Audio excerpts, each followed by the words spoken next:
Sans plus tarder, on va démarrer cette session, cette première session de webinaire sur des workshops autour de l'IAM. Euh, donc, cette session aujourd'hui va se cadrer sur comment faire la gestion unifiée des identités pour en fait le cadre des entreprises modernes. Et on va se focaliser principalement sur l'automatisation de cycle de vie, notamment des identités, l'orchestration en termes d'accès et la gouvernance via AD360, qui est une plateforme de Manage Engine, qui est une solution IAM de Manage Engine. Donc moi, c'est Bitin Van der Loy. Je suis consultant avant-vente chez Manage Engine depuis plus d'une demi-décennie que je travaille et je suis responsable technique des régions francophones. Donc, c'est avec moi que nous allons avoir ces discussions autour de tout ce qui est gestion IAM dans un cadre moderne et tout au long de cette série cette semaine. Alors, pour qui est destiné ce webinaire? Quelles sont les personnes qui sont destinées ce webinaire? Bon, on peut dire que c'est tous ceux qui sont déjà connectés. Donc, déjà, merci encore une fois de nous rejoindre.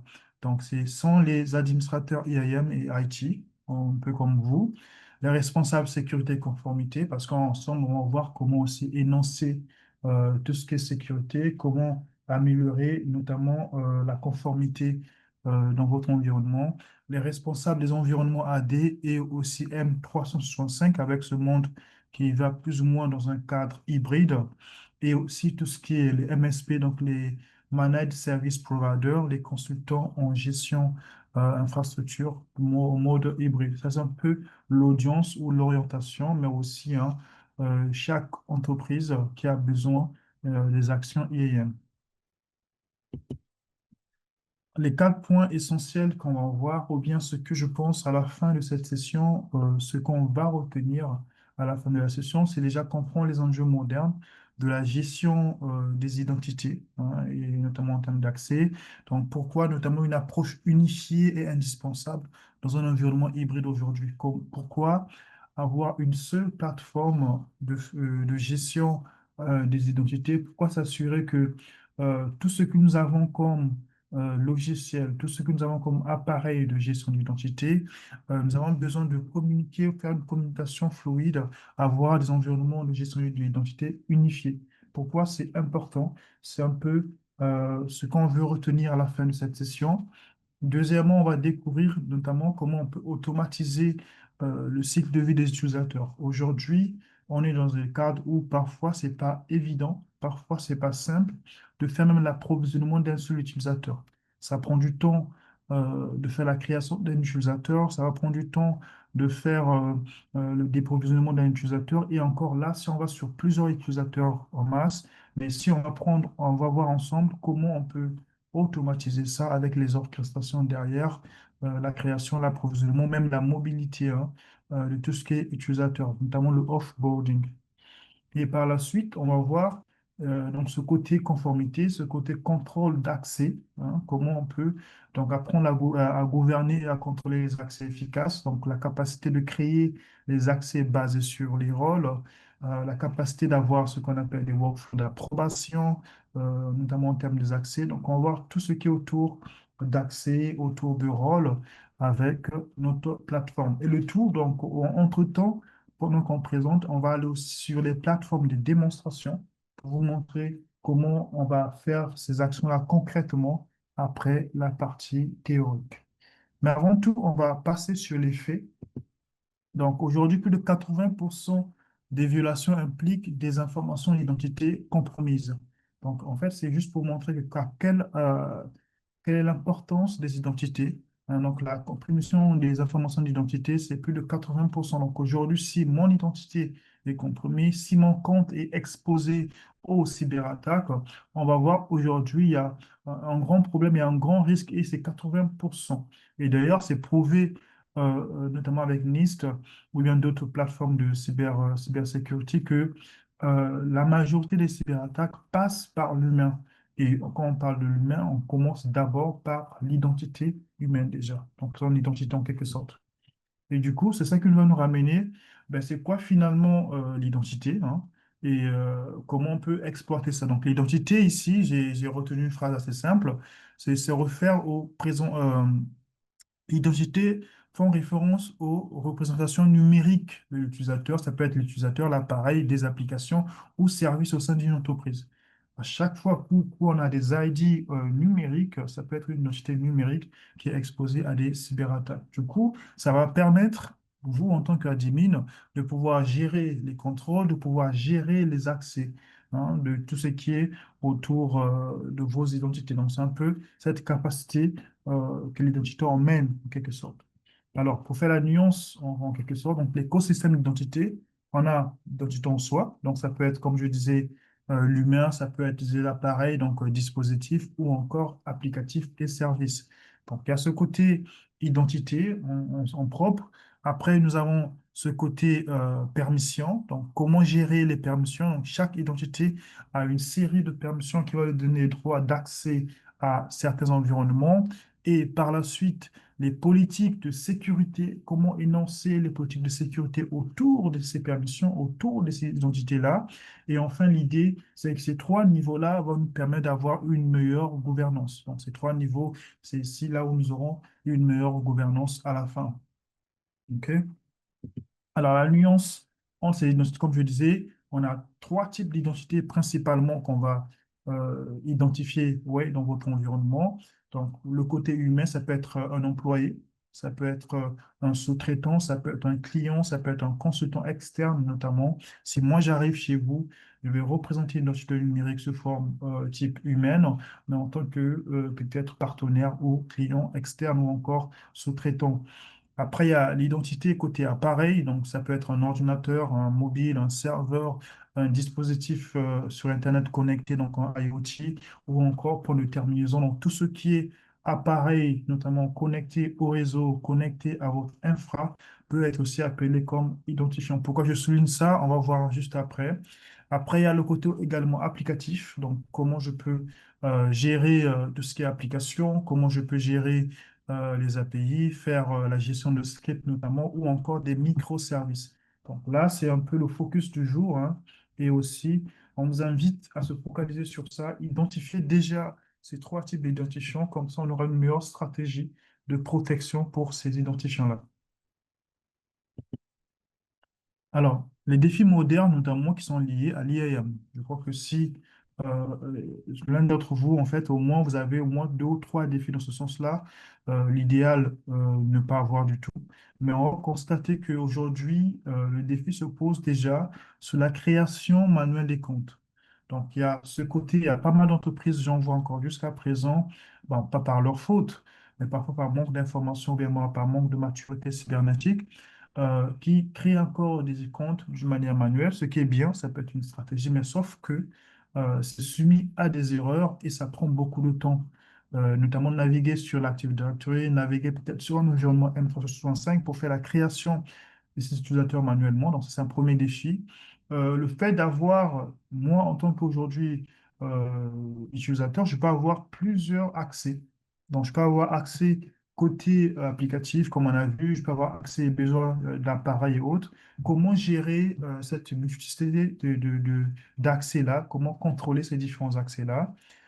Échec fréquent lors de l'audit, hein, notamment pour être conforme. Aujourd'hui, je ne sais pas si vous êtes conforme, par exemple, à NIST 2, qui est une obligation pour les entreprises européennes, hein, peu importe le domaine. Donc là, comment énoncer pour que vous soyez, euh, en fait en capacité de conformité en termes d'audit.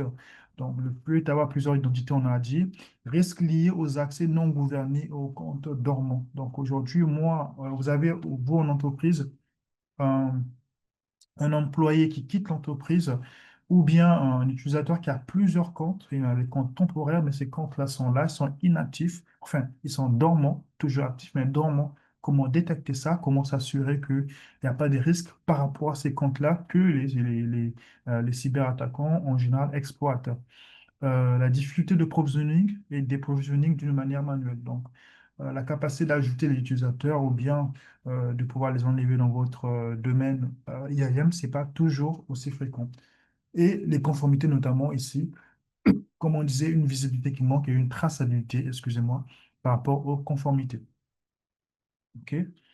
Alors, par rapport à ces défis-là, du coup, on va voir les risques.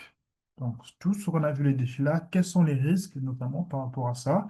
On a le manque de visibilité, donc, on ne sait pas qu'est-ce qui se passe dans nos environnements. On ne sait pas exactement en termes d'identité, qu'est-ce qu'il y a, quel est le nombre d'appareils déjà que j'ai, quel est le comportement en termes d'identité utilisateur. On n'a pas ces informations-là. Mauvaise gestion d'identité dans son employé. Quand un employé quitte, quel est son niveau d'accès? Ça, c'est vraiment un grand problème. Le fait que vous êtes exposé à des cyberattaques internes, notamment si c'est un employé mécontent, il peut toujours essayer de se reconnecter après des années pour voir que son compte est toujours actif et faire des dégâts. Donc, la difficulté de conformité, ça c'est le risque aussi. Donc, vous ne serez pas conforme, notamment parce qu'il n'y a pas une bonne gestion d'identité. La capacité de ne pas gérer efficacement tout ce qui est compte à privilège. Donc, comment vous gérez qui a accès à quoi, à quel moment, est-ce que la personne a le droit, notamment, d'avoir accès à ces environnements-là. Donc, comment vous gérez les comptes à privilège et éventuellement, vous serez exposé aux attaques internes. Donc, ça, c'est vraiment le risque qui est là. Puisqu'il y a une très bonne gestion autour de toutes ces informations-là, les employés malveillants, notamment, peuvent vous causer ou bien peuvent abuser des privilèges qu'ils auront chez vous en interne. Et enfin, accès non autorisé. Alors, les actions non autorisées, ça peut être avec des intentions malveillantes ou bien par erreur. Moi, je peux avoir accès à un fichier qui est assez sensible par erreur, mais après, plus que la curiosité est là, ça va m'intéresser et vous exposer à beaucoup de risques. Donc, par rapport à la mauvaise gestion en termes d'identité, voici les risques, en gros, qui sont liés à ça. OK? Maintenant, on va rentrer dans le vif du sujet après cette petite introduction-là.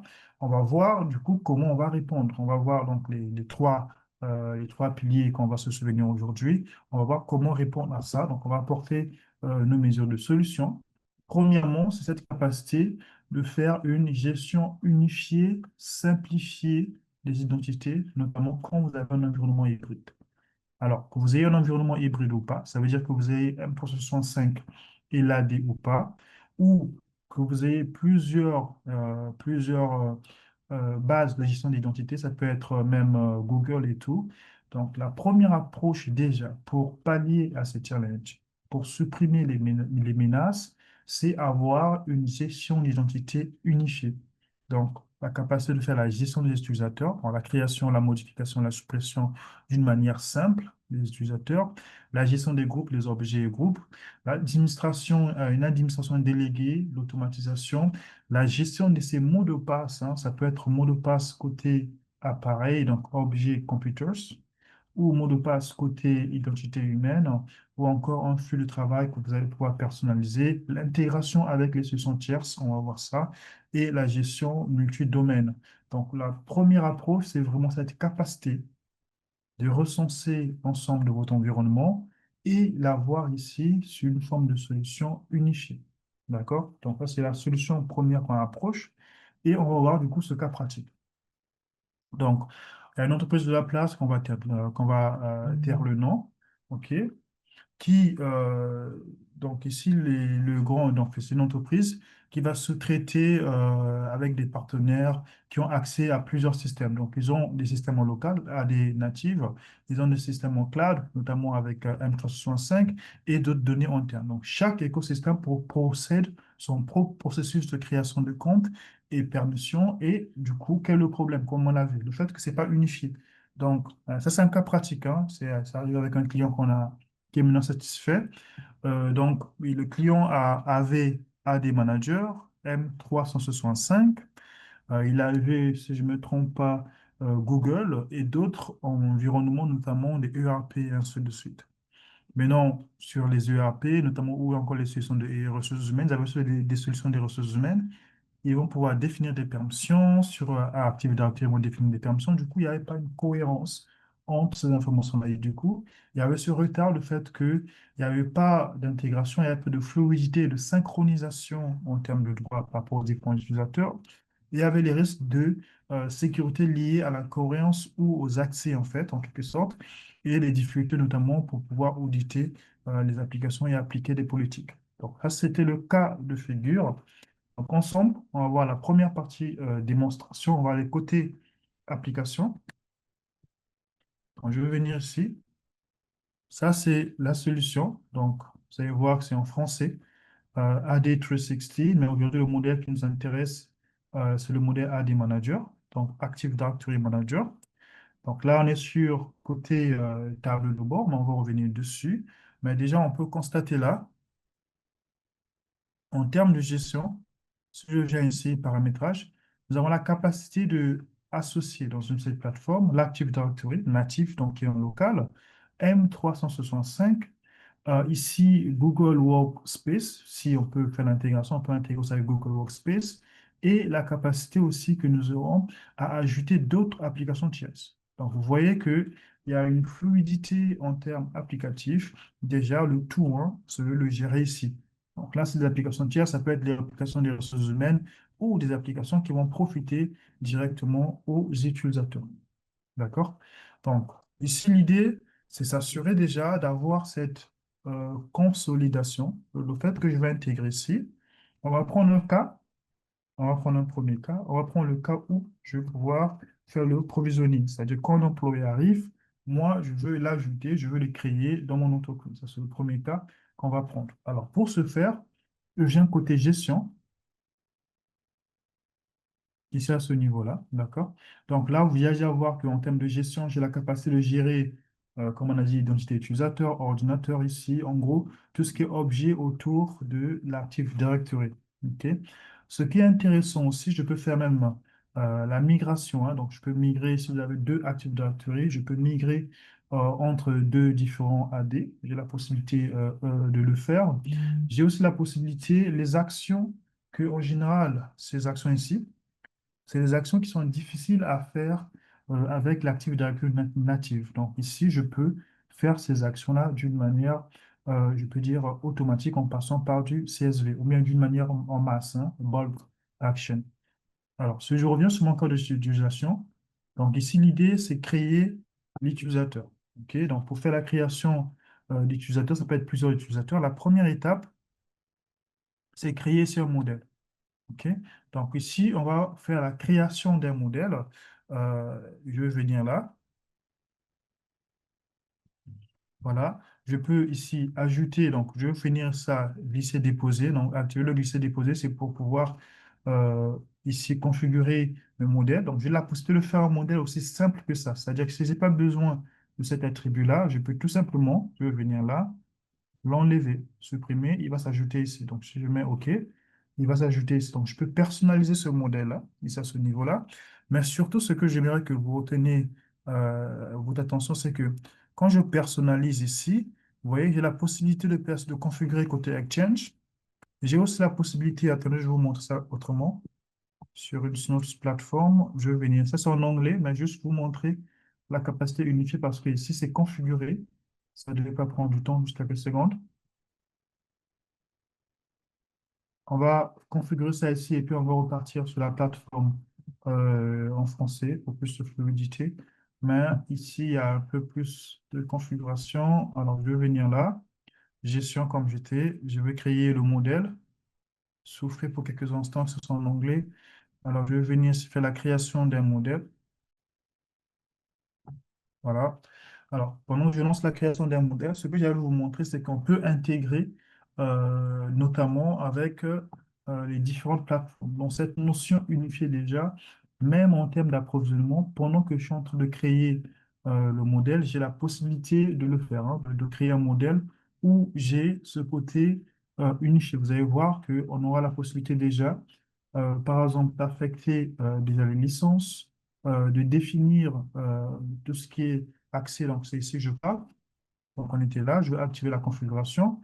Vous voyez là, je peux cocher ici. Ça veut dire que quand je coche ici, si je fais la création d'utilisateur avec ce modèle-là, comme la M365 est activée, au même moment, je peux aussi créer l'utilisateur côté M365.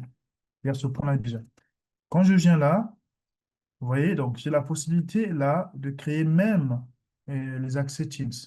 Donc ici, pendant que je crée l'utilisateur, je peux même lui donner s'il aura accès sur quel channel, il aura accès sur quelle politique en termes de Teams. Ça, c'est une option. Même aussi côté M365 du coup, là, Alors, je vais venir là. Ok, il y a un petit...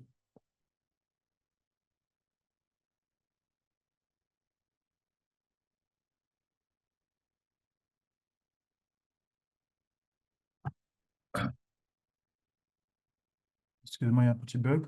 Mais en fait, ici, ce qu'il allait vous montrer, c'est que vous voyez qu'on peut même configurer les informations côté M365, côté MS Team, côté Exchange, qu'il soit Exchange en local ou encore Exchange en ligne.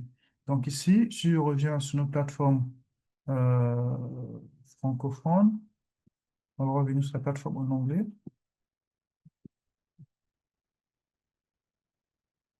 Voilà, en français plutôt. Donc là, on peut créer ça, on peut personnaliser. On peut même venir, donc, comme je disais, sur Exchange. Définir déjà les boîtes à lettres, tout ce qu'il aura comme alias, faire ces informations-là. Et vraiment, j'aimerais que, excusez-moi, j'ai un petit souci, mais j'aimerais que vous notez cette capacité que depuis ici, comme on l'a vu de l'autre plateforme en anglais, on peut même connecter Google Workspace, on peut connecter Teams, on peut connecter M365. OK? Ça, c'est une première approche. Et par rapport à ça, j'ai la possibilité même de créer ce qu'on appelle ici des règles. Donc, pendant que je fais mon approvisionnement, je peux créer des conditions qui sont automatisées. On va prendre un cas pratique. Donc, si par exemple la personne qu'on va créer, on va choisir les informations ici. Donc, son titre, par exemple, il est lui, on va dire le titre, on va choisir un titre ici. Voilà, il est par exemple ingénieur. Donc, quand je crée la personne nouvellement, ou les employés qui vont arriver même en masse, hein, donc c'est 10 ingénieurs que je veux recruter, quand je crée la personne ingénieur et je mets une autre condition ici, ça peut être et ou. Et par rapport à cette deuxième condition-là, je vais dire OK, quand cet ingénieur arrive et qu'il vient du bureau, donc je vais choisir en quelque sorte euh, le bureau, il vient d'où en fait, quel est le bureau qu'on va l'affecter, je vais choisir la valeur ici. Ok, on peut même rentrer par. Moi, je suppose aucun bureau que je peux rentrer. Si vous voulez, je peux choisir d'autres informations. Donc, par exemple, nom affiché, je vais mettre par exemple test. Donc, voilà. Si ces deux conditions sont respectées, qu'est-ce que je vais faire? Je le mets dans un conteneur spécifique. Donc, vous voyez qu'ici, je peux lui automatiser, lui dire OK, il sera membre. Donc, je vais choisir le conteneur membre 2. Voilà, je l'ajoute. Je choisis ici le domaine. Je peux même, s'il y a plusieurs conteneurs, je vais l'avoir aussi, mais je peux l'ajouter d'une manière directement à ce conteneur-là, ou bien j'ajoute d'autres valeurs existantes. Ou bien je peux encore ajouter d'autres conditions ici. D'accord? L'idée, c'est quoi avec ces conditions-là? C'est selon les catégories que je veux moi conditionner, je peux mettre des actions d'une manière définitive. OK? Donc, ça, c'est ma création de modèle. Du coup, quand je fais ça, tout en notant, s'il vous plaît, en ce moment-là, j'ai eu la capacité de faire l'intégration avec toutes les autres plateformes. Donc, tout ce que j'avais comme plateforme, j'ai eu la capacité de faire l'intégration. Si je reviens ici, voilà, avec toutes ces autres plateformes-là ici, en termes de sécurité. Donc, quand je viens côté création, d'accord? Quand je veux venir côté création ou bien encore approvisionnement utilisateur, voilà. Je reviens là, gestion. Je vais faire la création cette fois-ci des utilisateurs en masse. Voilà. Je vais choisir moi ici mon CSV. Bon, s'il y avait un fichier CSV que je n'ai pas prévu, mais l'idée c'est quoi? Choisir un fichier CSV. Et ce fichier CSV-là, je vais choisir le modèle que je viens de créer. Donc là, je peux choisir le modèle que je viens de créer qui va me permettre de faire dans une seule action, d'accord, la création sur l'utilisateur sur toutes les plateformes que j'ai cochées. OK? Dans le même sens, je reviens là. Voilà. Dans le même sens, si je reviens en arrière ici, je vais me connecter encore une fois.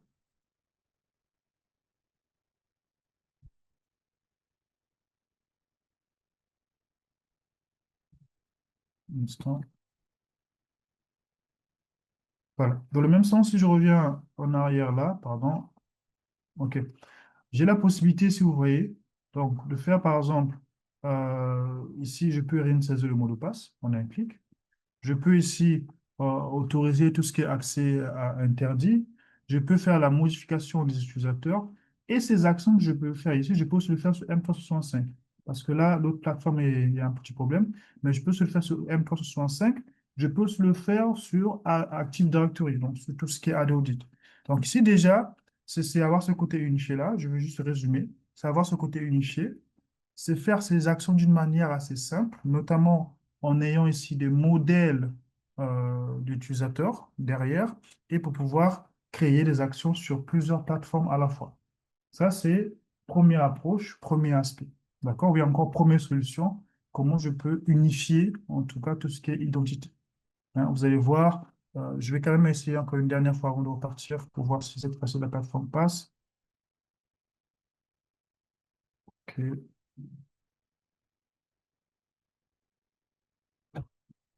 Je vais juste vous montrer rapidement.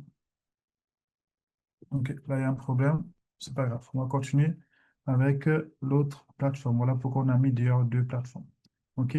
Donc ici, par rapport à ce problème-là, on a vu ensemble, et vraiment, je veux qu'on retient cette notion et cette capacité que nous avons de pouvoir unifier les environnements, de pouvoir gérer le tout sur une seule plateforme. Ok. On va y voir le deuxième, en fait, problématique, ou bien encore la deuxième solution. La deuxième solution, c'était sur le workflow. Donc, on a vu déjà, il faut unifier, simplifier ces actions-là. Ça va permettre à ce que, pour vous, en tant qu'utilisateur, de ne pas aller sur clic gauche, clic droite et tout. La deuxième solution qu'on apporte, c'est l'automatisation, les workflows et l'orchestration. Donc, l'automatisation, ici, on va voir ça juste après, c'est comment automatiser plusieurs tâches à la fois. Donc, je peux lancer des tâches automatiques, par exemple, qui vont créer des tickets ou qui vont, par exemple, approvisionner pardon, l'Active Directory, Microsoft 365, parce que là, on a déjà créé le modèle. OK? Je peux planifier des tâches répétitives, donc des tâches que je peux pouvoir, par exemple, la réinitialisation de mot de passe et tout. Ça, je peux faire d'une manière planifiée. Derrière, il y a ce côté workflow. Les workflows, si j'ai lancé une tâche automatique, je veux une approbation. Donc, je peux m'assurer que avant que la tâche soit exécutée, il y a un approbateur qui est là, ou encore je peux mettre des personnes qui vont initier le workflow, valider le workflow derrière. Donc, c'est un peu créer des process standards par rapport à vous. OK, il y a ce côté-là en termes d'automatisation. Et ça ressemble à ça, par exemple. Ça, c'est un workflow de création d'utilisateur. OK, on va voir ça bien. Mais là, vous pouvez voir que là, un nouveau employé arrive. Comme on a vu tout à l'heure, on va mettre un CSV pour ramener plusieurs employés en masse qui sera soumis au modèle d'automatisation comme ça, mon est créé. Et une fois que je crée le compte derrière, je peux créer un compte qui aura la capacité de se connecter sur M365, sur Exchange, qu'il soit en-prem ou bien en ligne, mais aussi sur Google. Donc, vous voyez qu'avec AD Manager, parce qu'on va pouvoir la création des workflows, non seulement je crée l'utilisateur côté AD, mais il y a une synchronisation qui va se faire sur toutes les autres plateformes. C'est vraiment ça ce côté unification. Maintenant, cette fois-ci, on va le faire d'une manière automatique. Donc, c'est l'approche, en gros, de faire ça avec les capacités automatisation. OK? Donc, la solution, toujours dans la solution 2, il y a ce côté orchestration. On va voir ça. Orchestration, c'est la capacité non seulement que vous aurez à intégrer avec les solutions de ressources humaines, par exemple, une solution ici, ETIA. Ça peut être du SAP ou autre. C'est-à-dire que la personne aux ressources humaines peut initier la création d'utilisateurs, il peut initier des modifications, il peut initier, par exemple, les désactivations des comptes si la personne quitte l'entreprise. On aura aussi la capacité de s'intégrer avec les outils ATSM. OK, donc ici, dans le côté utilisateur ATSM, par exemple, si moi je suis dans une solution, par exemple, ServiceNow ou bien Service Desk Plus avec nous, Manhattan, donc une solution de ticketing, là-bas, j'ai un modèle d'approvisionnement. Donc, je vais dire, OK, j'ai 4 nouveaux employés. Je vais créer un ticket de service. Depuis cette solution-là, je peux initier ici dans l'AD Manager ou encore dans votre Active Directory ou encore dans votre IAM unifié la capacité de faire l'approvisionnement, par exemple. OK? Donc, c'est ce côté-là où le déclencheur deviendra automatique sous certaines conditions. Et donc, du coup, ça va garantir une espèce de cohérence entre l'AD, l'environnement cloud ou encore les applications métiers. D'accord? Alors, du coup, cas d'utilisation. Donc, des équipes ainsi passent trop de temps à créer, à modifier ou à supprimer manuellement des comptes utilisateurs dans l'Active Directory et les appareils cloud. Donc, les résultats seraient que par rapport à cette problématique, en retard dans les processus d'arrivée, de mobilité de départ, risque d'erreurs humaines et d'accès notamment non conforme et manque de visibilité et de contrôle sur les changements. D'accord? Donc, ça, c'est ce qu'on va voir, comment nous, on peut pallier à ça. On va venir sur notre plateforme. OK? Donc, on va parler cette fois-ci, comme je disais, d'automatisation. Donc, on a le workflow et automatisation, mais on va d'abord aller voir côté automatisation. Donc, ici, en termes d'automatisation, nous avons trois approches. Nous avons trois approches d'automatisation. Ça, c'est le cas que je viens de vous montrer. Première approche, c'est faire l'automatisation d'une manière manuelle. Enfin, pas d'une manière manuelle, mais ça dit que c'est vous qui décidez sur quelles conditions je vais lancer l'automatisation. On va prendre un cas ici. Je fais la création d'une nouvelle action automatique. Alors, voilà. Ici, je fais la création. Je vais choisir ici sur quelle catégorie vous vous souvenez ou les identités. Donc là, je suis sur l'identité utilisateur. Donc, je peux voir ordinateur, groupe et tout et tout. Mais là, je reste sur l'identité utilisateur. Je vais venir ici. L'idée, c'est d'abord faire ici la création d'utilisateur. Donc, je vais choisir création d'utilisateur. OK. Vous vous souvenez du modèle qu'on vient de créer toute la première phase. Donc là, je vais choisir le modèle de création d'utilisateur. Je peux choisir soit un fichier CSV ou bien me connecter à une base Oracle ou bien les applications directement. Donc, vous voyez que même ici, j'ai la possibilité de initier la création d'utilisateur via plusieurs sources. Bon, là, on va rester sur un fichier CSV direct et que je vais renseigner ici en temps normal. Donc, je peux prendre le fichier, je vais le renseigner ici. Il va faire la lecture temporaire et périodique du fichier et quand il y a des nouveaux attributs, automatiquement, il va créer l'utilisateur. D'accord? Donc, on a ici le maître création utilisateur. Voilà. Je vais mettre une description pour mes collègues. Et là, ici, à ce niveau-là, je vais dire, OK, quand est-ce que ça va s'exécuter? Est-ce que c'est tous les heures, tous les jours ou bien hebdomadairement? On va prendre hebdomadaire. Je vais prendre le jour. Donc, on va prendre par exemple un vendredi. Et voici les dates. Et là, je peux configurer pour moi, hein, en tant qu'admin, la notification pour dire que la création s'est faite avec succès. Mais là, je ne vais pas le faire. Donc, du coup, cette tâche va tourner tous les jours, enfin, toutes les semaines, les vendredis, à 2h35. Il va scanner et faire la création d'utilisateurs avec ce modèle-là. Ça veut dire que, puisque j'ai choisi ce modèle, et souvenez-vous, ce modèle, il y a des actions unifiées, je peux donc du coup créer l'utilisateur sur toutes les plateformes, que ce soit Google, M365, donner accès Teams, affecter une licence, je peux le faire d'une manière unifiée ici, directement. Mais là, c'est cette notion d'automatisation qu'on met en avant. D'accord? Donc, je peux faire soit enregistrer ou enregistrer, exécuter. Pour l'instant, on va enregistrer tout simplement. Là, il n'y a pas de fichier CSV. Bon, on va lancer l'enregistrement. Deuxième action qu'on peut faire, l'automatisation toujours. On va voir cette fois-ci. Ici, on va parler. Souvenez-vous, l'une des menaces que nous avons, c'est que on n'a pas la capacité de voir ou bien de gérer les comptes dormants. D'accord? Donc, cette fois-ci, on va se focaliser sur la capacité de nettoyer l'Active Directory des comptes dormants, des comptes inactifs pendant une période. Donc, la première partie, c'est l'automatisation en termes de création. Là, cette fois-ci, c'est un peu plus conformité et sécurité en termes des comptes dormants. Qu'est-ce que je fais? Je vais venir là, à ce niveau-là, toujours avec l'utilisateur. Je vais venir là. Je vais sélectionner une stratégie. Je viens cette fois-ci sur...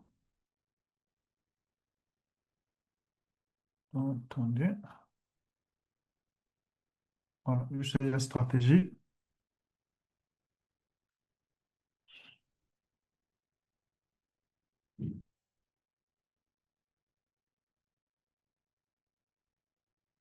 Alors, je vais faire, moi, cette fois-ci, je vais déplacer certains comptes. Donc, activer les comptes.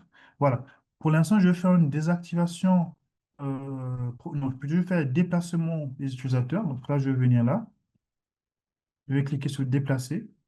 Parce que, en fait, les réglementations nous encouragent, avant même de pouvoir désactiver un compte, il faut d'abord l'isoler. D'accord? Donc, je vais prendre ces comptes dormants là, ici, que je vais déplacer dans un conteneur. Je vais choisir le conteneur. Ça peut être un conteneur, par exemple, qui n'a pas de droit. Donc, ici, je peux choisir un conteneur qui a bon de droit. Donc, je vais prendre, par exemple, ce conteneur-là, qui, non, voilà, je vais prendre le conteneur bulletin, ici à ce niveau-là. Donc, qu'est-ce que je suis en train de dire? Les comptes, je vais pouvoir déplacer les comptes dans un conteneur dormant ici. Ce conteneur-là, les comptes que je vais déplacer, c'est quoi? C'est les comptes qui sont, je vais venir ici, rapport de connexion inactif. Donc, l'utilisateur est inactif pendant, on va dire, 90 jours. OK? Et je peux faire des exceptions pour, par exemple, les comptes qui n'ont jamais de compte expirant. Là, je peux faire des exceptions. Alors, mais là, c'est quoi? Je suis en train de définir en disant que les utilisateurs inactifs pendant 90 jours, moi, je vais pouvoir les isoler dans ce conteneur-là.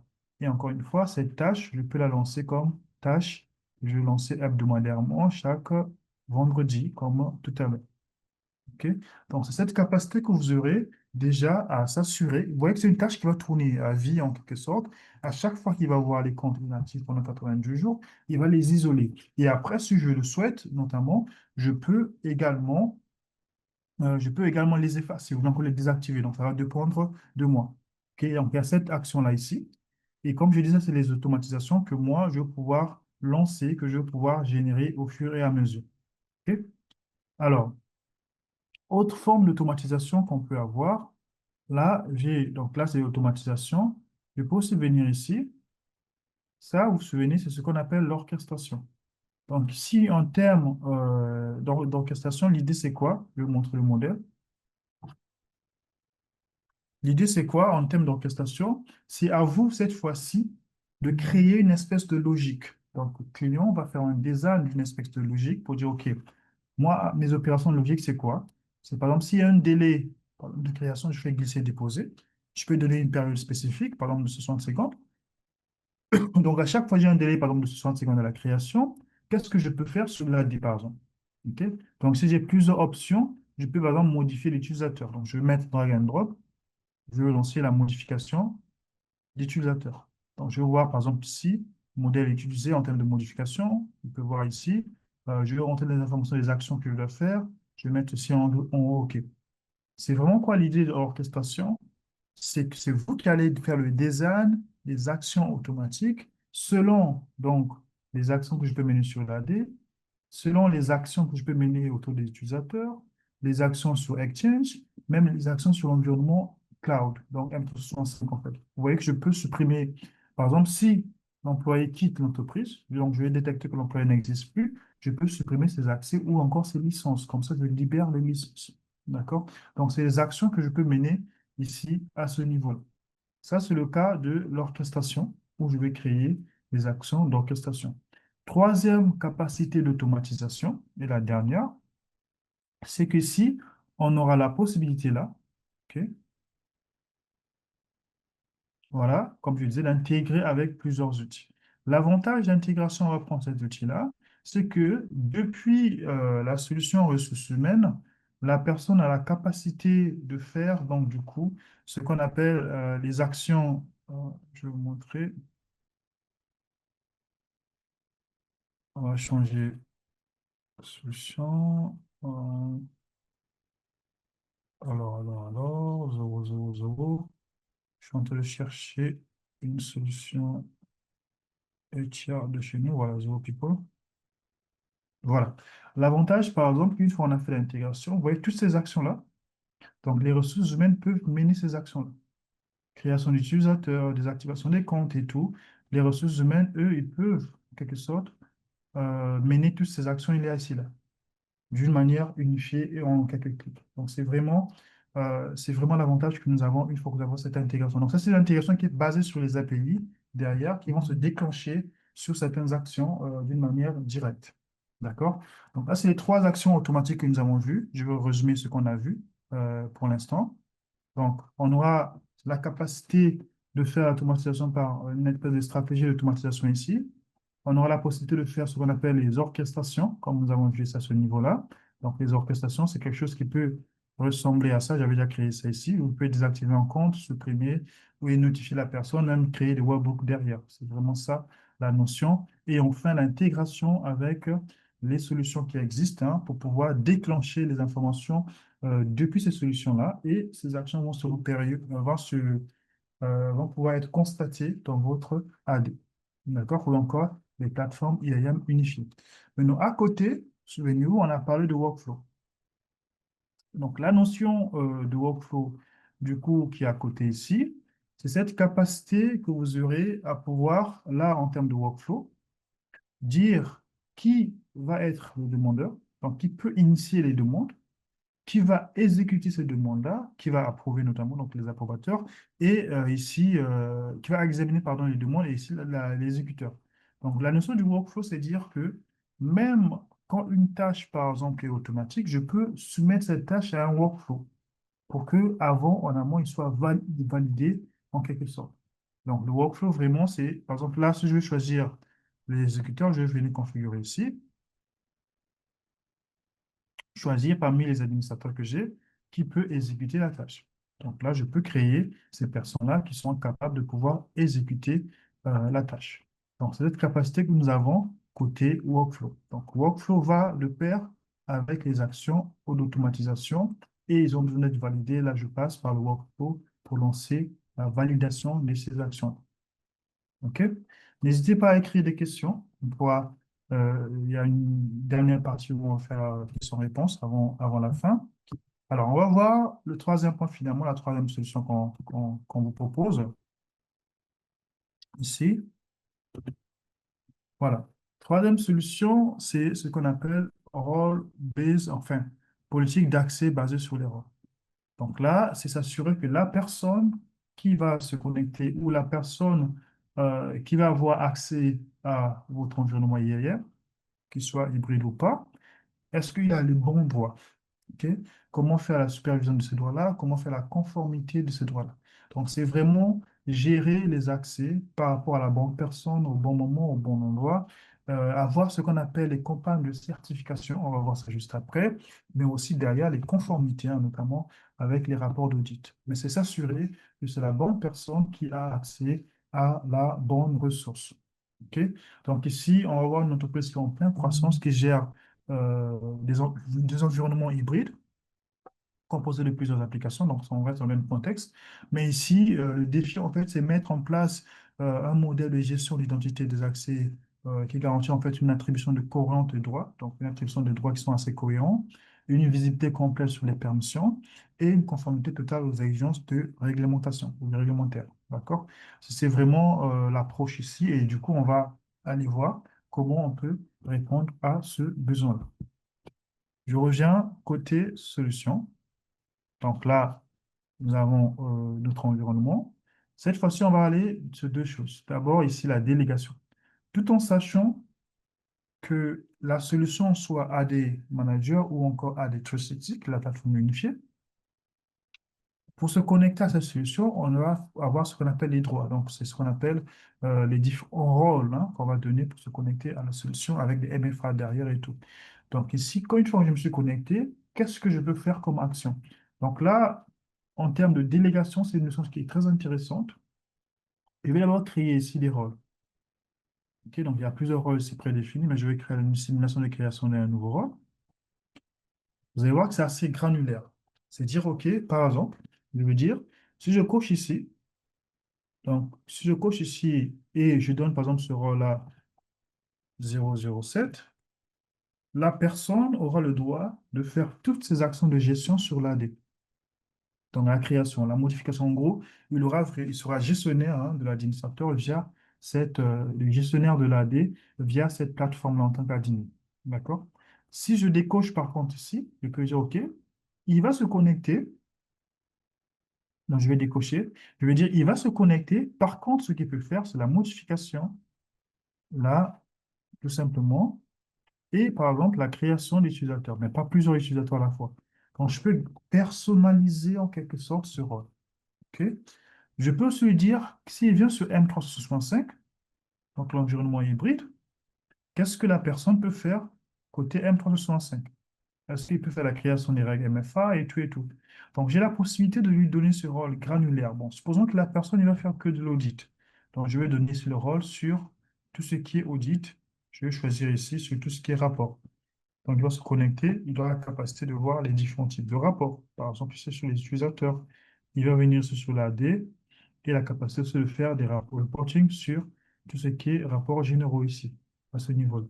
Donc, vous voyez que j'ai la possibilité ici de créer autant de rôles que je veux, à un niveau de granularité qui va me plaire, et du coup, je vais enregistrer sur... Donc là, je vais créer des rôles, Role-Based Access Control, et du coup, je vais dire, OK, la personne qui est soit utilisateur ou technicien chez moi, donc je vais choisir ici les utilisateurs, les consommateurs. Là, je vais prendre cet utilisateur-là, celui-là, et je vais mettre OK. Et je vais sélectionner du coup le rôle que je viens de créer, 007. Voilà, je vais l'enregistrer. Et vous voyez là, si j'avais plusieurs OU, j'ai la possibilité de sélectionner même l'OU, parce que là, je n'ai qu'une seule. Mais là, si j'avais plusieurs organisations unit, j'ai la possibilité de filtrer même, OK, bien que tu peux travailler dans mon environnement, mais tu vas travailler sur quel quel type d'action que tu peux faire. Donc, c'est vraiment cette notion-là qu'on va donner ici à l'utilisateur et on va lancer l'enregistrement. Il peut se connecter en tant qu'admin pour faire les actions qu'il veut faire. On a ce côté déjà workflow délégation pardon, qu'on peut lancer où on crée une tâche et on donne les accès par rapport à son besoin. Ça, c'est le premier aspect. D'accord? Deuxième aspect, on va venir côté gouvernance cette fois-ci, toujours avec le souci de s'assurer que c'est la bonne personne qui a les bons droits. Alors ici, il y a ce qu'on appelle Access Certificate Campaign. Donc, dans l'Access Certificate Campaign, c'est dire, regarde, on va ici créer une espèce d'accès qu'on va planifier et vérifier en fait, est-ce que la personne a les bons droits ou pas? Qu'est-ce que j'entends par là? On va faire la simulation de création des règles de certification. Donc, on va venir ici, nouvelle règle. On va dire par exemple les règles de test. OK. Toujours soumis au workflow. Donc, c'est une option qui est optionnelle. Donc, je vais ajouter cette règle-là. Je vais choisir quand même une gouvernance à risque. OK. Je vais juste faire ça. Voilà. On va te créer peut-être une nouvelle campagne. Voilà. Donc, là, je peux donner le nom de ma campagne, test. Vous voyez là, je peux même donner la priorité. Souvenez-vous, l'idée, c'est s'assurer que la personne a le bon droit aux bonnes ressources, hein. Donc, donner les accès. Donc, on va mettre ici tout ce qui est normal, ce qu'est l'environnement, je mets suivant. Là, je donne les droits. Les droits, par exemple, à l'Active Directory. Donc, je vais activer ça ici et je vais choisir quel groupe il aura le droit. Par exemple, il a le droit à avoir Access Control Operator. OK. Donc, lui, il peut avoir accès à Access Control Operator. Si je souhaite, il peut même avoir droit, si j'ai ici les fichiers, je n'en ai pas, mais il peut même avoir droit au partage. Donc, au dossier partagé, il peut sélectionner, par exemple, ici, pour lui donner droit au fichier. Donc, j'ai la possibilité au fichier, boîte aux lettres, sur Exchange, quel type de boîte aux lettres si j'en avais. Il peut sélectionner les boîtes aux lettres. On veut désactiver ça ici. Vous voyez que là, je suis en train de donner des accès à soit un groupe d'utilisateurs d'un utilisateur, mais toujours sous condition. Donc là, je vais dire est-ce que c'est tous les utilisateurs, OK? Ou bien je vais sélectionner à partir, par exemple, d'une condition. Donc, c'est uniquement les utilisateurs cette fois-ci. Je vais venir rapport de connexion qui sont voilà, les utilisateurs récemment connectés. C'est-à-dire que eux que je donne en fait l'accès à ce certificat-là. Ça veut dire que si vous avez peut-être un utilisateur qui n'était pas connecté pendant plusieurs temps, vous ne pouvez pas avoir accès à l'information. Ou bien si même vous avez accès avant, mais après que votre période de connexion a expiré, vous serez automatiquement déconnecté. C'est ce côté-là que je donne, ce côté certification ici. Donc voilà, j'ai donné ça ici, donc je vais me devenir suivant. Voilà. Ah, je dois sélectionner l'approbateur. Ici, pour les permissions, choisir cette personne-là.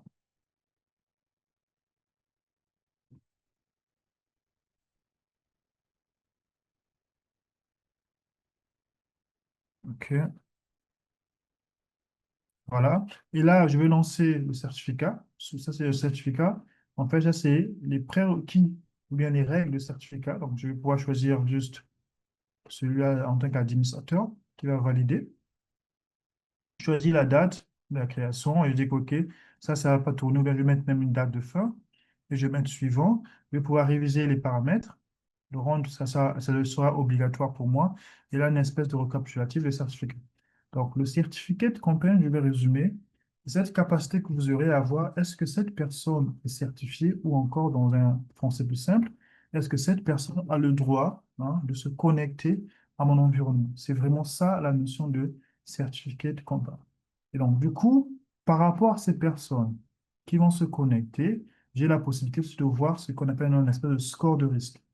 Donc, chaque personne, que ce soit sur l'AD ou bien sur M365, je peux avoir une espèce de score de risque pour évaluer, hein, les risques de chaque personne. Est-ce que la personne a le droit de se connecter?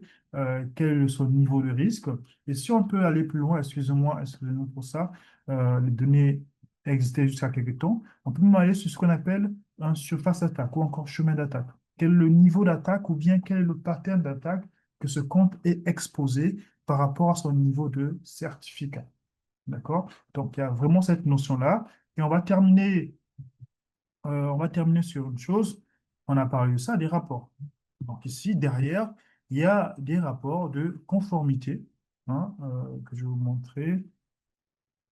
Voilà, il y a déjà des rapports de conformité prédéfinis. Du coup, vous n'avez pas besoin de recréer ça parce qu'ici, on donne une visibilité sur tout ce qui est rapport de conformité.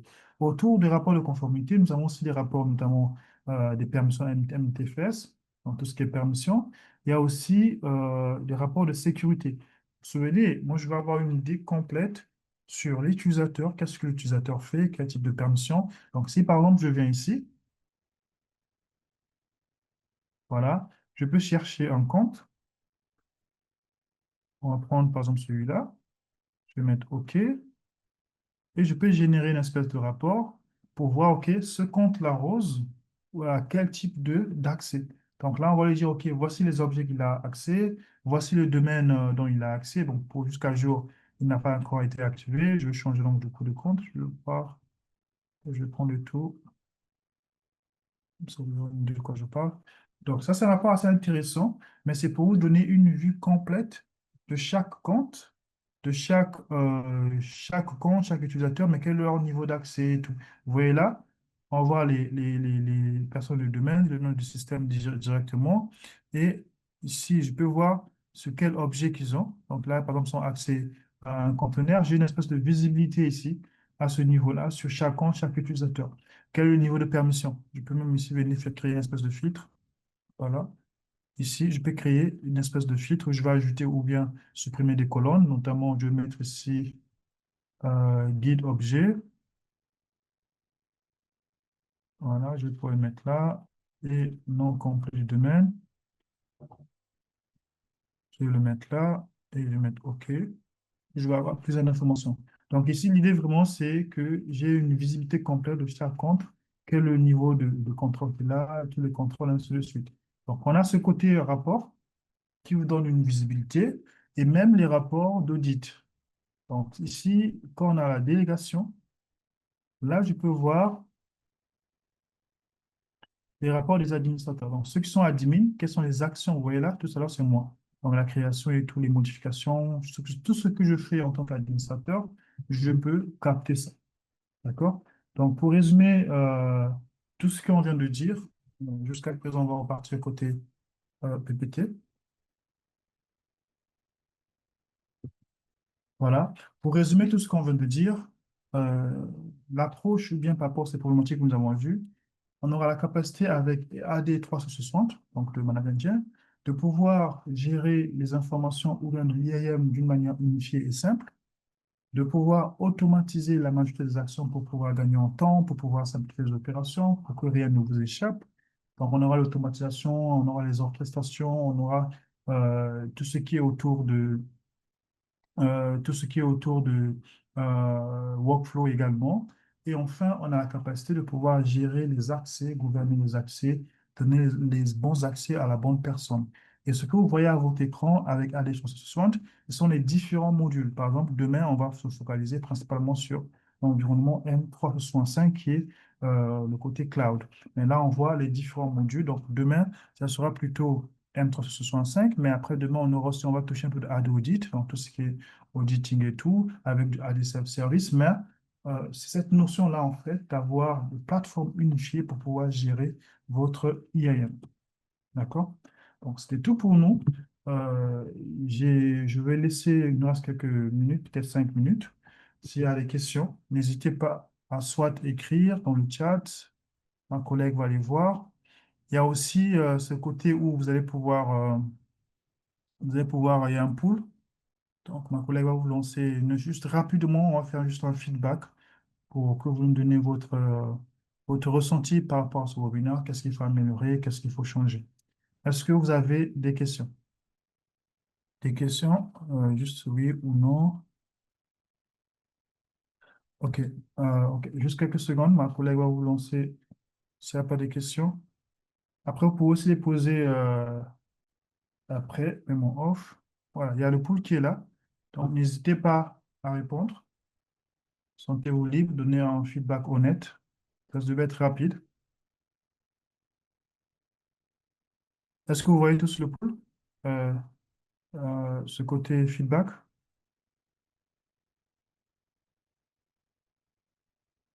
Ça doit s'afficher sur vos écrans. OK. Vous pouvez me faire un retour si vous voyez le côté feedback, s'il vous plaît, sur vos écrans. C'est visible, monsieur, mesdames, même par un signe, s'il vous plaît, même par un oui ou non. Ah, je ne pensais pas c'était le nom, alors j'ai pas de retour.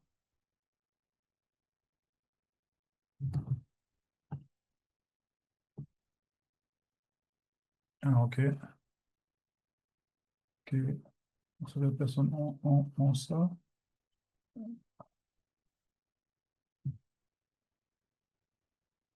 OK. Archie, Yes, one. yeah, people are they replying to the survey? Oh, yeah, the feedback, we have got 3. Can you ask everybody to take it up, please? OK. On a pris quelques feedbacks jusqu'à présent. Est-ce vous pouvez, s'il vous plaît, donner des feedbacks? Ce sera très intéressant. Sinon, pour notre part, s'il n'y a pas de questions, c'est tout pour aujourd'hui. Voici notre 1 heure du temps. Voici les informations. Mes informations, n'hésitez pas à me contacter, soit par ces différents points-là. Donc, côté technique, c'est frtech@management.com et aussi le côté sales aussi, si vous avez besoin d'informations côté licence. Voilà, c'était nous pour aujourd'hui. On se dit à demain à la même heure. Donc, merci beaucoup. Merci d'avoir participé. N'hésitez pas à poser des questions. N'hésitez pas à remplir le feedback. Et on se dit à demain. Merci beaucoup. So I think we are done after. I don't know if everybody gave the feedback.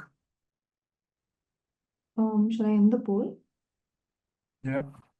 Okay, thank you. Okay, I think we are done for today. No questions.